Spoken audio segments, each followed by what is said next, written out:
ल यो चाहिँ हाम्रो गाउँ यताबाट यो पूर्व साइडबाट हेर्दाखेरि यस्तो देखिन्छ फेरि जङ्गलै जङ्गल तल मूर्ति वन हो यताबाट ल चट्टै यसो हेर्दाखेरि हिमाल पनि मजाले देखिन्छ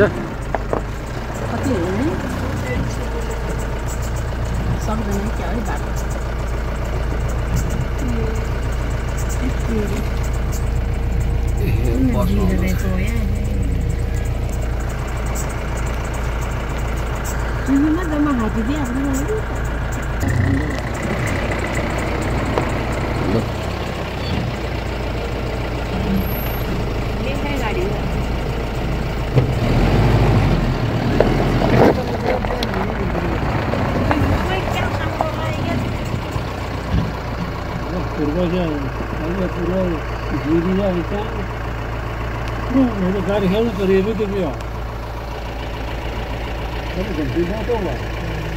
गाडी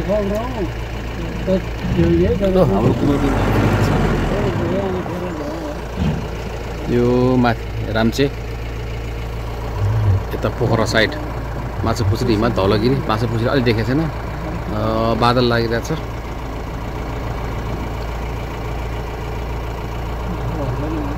यो स्याङ्जा जिल्ला कुमेरडुङ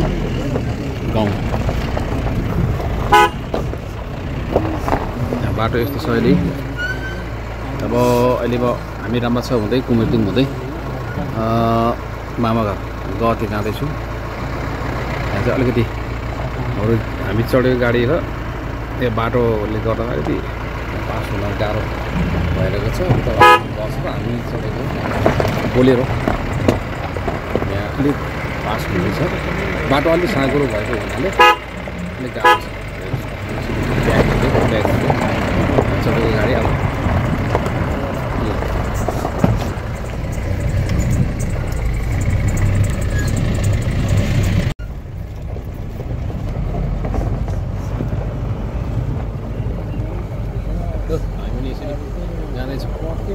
गाडी चढेर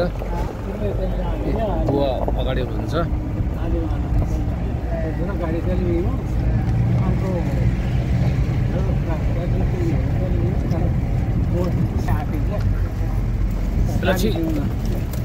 एकछिन हिँड्दै भयो ल ए बा एकछिन हिँड्दै ए हामी गाडीमा जाँदैछौँ होइन मामाघरतिर हाम्रो बुवा यता हुनुहुन्छ यहाँ हाम्रो भाइ हामी जहिले पनि मामा घर जाँदाखेरि भाइले लिएर जाने हो मेरो प्यारो भाइ भैया अब बाटो यस्तो छ जाँदैछु ल उताबाटै बाटो यस्तो मजाको राम्रो छ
माछा पुच्छरे हिमाल धौरेकीले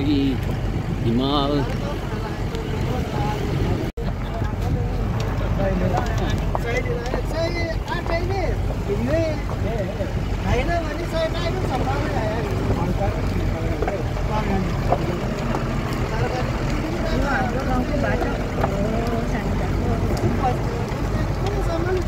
हेलो यो चाहिँ हाम्रो स्याङ्जा को घर जाने बाटो हो यहीँनिर हो मेरो गाउँ अब यो यहाँबाट चाहिँ माछा पुच्छरे हिमालहरू अन्नपूर्ण हिमालहरू मजाले देखिन्छ मेरो गाउँ चाहिँ यही माथि हो अब हिमालहरू यस्तो मजाले देखिन्छ हामी चाहिँ यति टाढाबाट अहिले चाहिँ हामी उ तल भएछौँ बादल लाग्यो ठाउँतिर अब यहाँबाट बसाइ सरेर अब जग्गाहरू त यहाँ गाउँतिर छ तर माथि तल सिद्धार्थ हाइवेतिर हामी सरेछौँ र जग्गाहरू त यहाँ छ म पढ्ने स्कुल पनि यहीँ छ तल त मेरो गाउँ चाहिँ ल मेरो गाउँ चाहिँ यो हो स्याङ्जा जिल्ला तिब्बतुङ बिरुवा 7 मा पर्छ पहिला मनोकामना गाविस 1 मा पर्थ्यो भने अहिले स्याङ्जा बिरुवा 7 मा पर्छ मेरो गाउँ यही हो देखिरहेको छ मजाले मेरो गाउँबाट पर गयो भने चाहिँ ल गाउँबाट देखिने माछा पुच्छरे हिमाल यही हो यो स्यान डाँडा ठुलो घर त्यो माथि हाम्रो गाउँबाट चाहिँ यसरी देखिन्छ अन्त म पढ्ने स्कुल चाहिँ उतै पछाडि पनि छ